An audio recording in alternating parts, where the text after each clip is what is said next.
So I'm in downtown Detroit at the TCF Center, which is in the heart of Detroit, in the heart of the D. And I had a couple of people reach out to me and say, could you do another Facebook Live and explain where you're at and why you're here? You can see behind me, that giant room behind me is where they are contesting ballots. So something that's very interesting that happened here in Detroit is, I just talked to a guy that's been here all night. They were ready to shut down the precinct. They had counted all the ballots. Everything was good. Everything went smoothly. And then it was at about 4 a.m. that 3 vehicles arrived, a van, a Chrysler 300, and a Ferrari with 130,000 plus ballots. He said he was astonished as they started counting the ballots. He was astonished that every single ballot, like literally 100% of that 130,000 ballots were all Biden ballots that hadn't been delivered to the precinct before the cutoff time for this precinct. So obviously there's, that's just a big irregularity, something that points to large-scale voter fraud, and it literally is being contested by the President of the United States in a lawsuit right now for the state of Michigan. We literally have people that watched it happen. I talked to people that are here. They're like, what? 130,000 ballots that haven't been verified, that are just being taken in. We have poll challengers that have been barred from being able to go into this room to challenge ballots.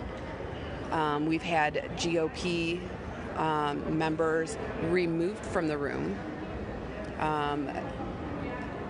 You're allowed to have a certain number depending on the number of precincts. I think it's 134 precincts that we have in Michigan, or excuse me, not in Michigan, in this particular county, Wayne County, Michigan. And we probably have maybe 50 to 60 representatives that have been allowed to go in to challenge. Mind you, according to federal law, for each precinct, there is to be one Democrat, one Republican to challenge. That hasn't been allowed in 24, well, actually since this morning, since about 5 a.m. this morning, when those 130 ballots were dropped off. We then had the situation where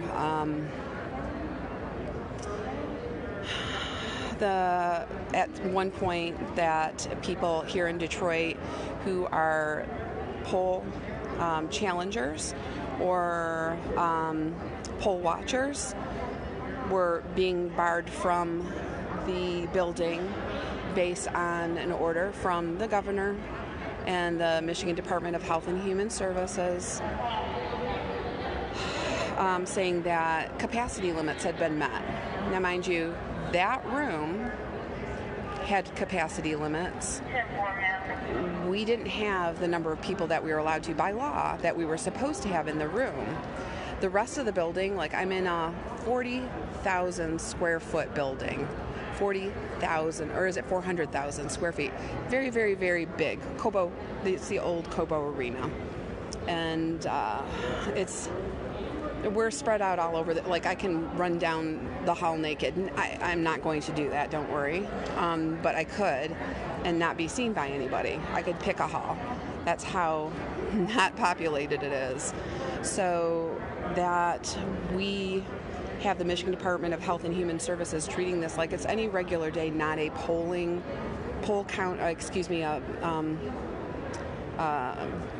ballot counting polling situation, which is regulated by federal law during times such as these to operate under a different law than what is normal for capacity during COVID times. So, in addition, we know, like we've seen, we've heard, that poll workers, the poll contesters are being harassed and intimidated. The ACLU was allowed in to the room and to interfere with somebody from the GOP to challenge a poll. And I'm like, why does the ACLU get to have representation, but nonpartisan and Republicans are being barred from not only entering the challenge room, but also the building? At one point, I left the building, and again, I'm at TCF in Detroit to go and make copies, and I got stuck in an elevator because the security guard said I wasn't allowed to go back up, and I'm like, these are I talked my way out of that, of course, because it's me. These are official documents for the GOP, which they were, to contest polling practices, and I need to go up. This is my person that I came with is here. My car keys are here. There were a lot of people that were locked out of the building after they'd been in. They left for lunch. They weren't allowed back in, again, under the order of the Michigan Department of Health and Human Services. So, shenanigans in Detroit. And I'm not making light of it because it's really heartbreaking that this is what we've come to as a country. This is what we've stooped to as a country. Shame on us. Shame on us that partisan politics has taken away common decency, truth, honesty, integrity. It is disgusting what is happening in Detroit. It is disgusting. And it isn't about an election. It is about major fraud on a major scale that was very well organized.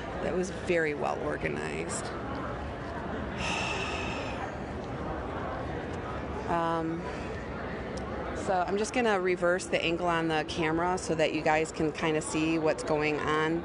I'll get as close as I can without getting arrested. So what you have here is, and they put up a bunch of signs to block too. So this is where all the GOP people that are waiting to get into the room are standing. They just a few minutes ago let in 5 people, but no more than 5 people. And we know that we're down probably 50 people in there. So it's been very interesting. Detroit Police Department is representing.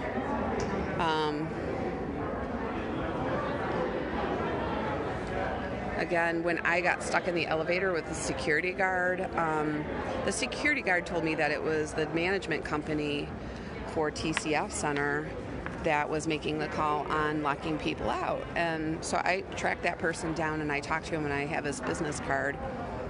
And he's like, no, it wasn't us. He's like, I don't know where that would be coming from. Michigan Department of Health and Human Services was also here, and I chased him down.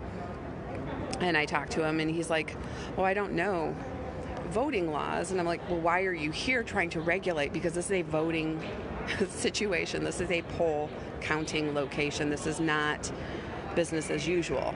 Why are you even here? And he's like, well, I'm calling my supervisor, and I will, I'm waiting for direction from my supervisor. So I asked who his supervisor was. Her last name is Fair. And then he ran away from me down the escalator and met with Captain Johnson from the Detroit Police Department. and promised me that he'd come back out to give me an update. Of course he didn't. So, it's very obvious that, things aren't as they should be. And I'm really glad that it's being contested. It's really discouraging and it's a little bit heartbreaking, but I'm a person of faith and I believe that God is bigger than even this, and no matter what, God reigns. So again, from the TCF Center in Detroit, I will go ahead and post this and share it. So if you're just joining and you've missed out, this is the poll counting. And mind you, I can't wear a mask, won't wear a mask, and I've been here all day. So, yeah. Keep praying, pray big.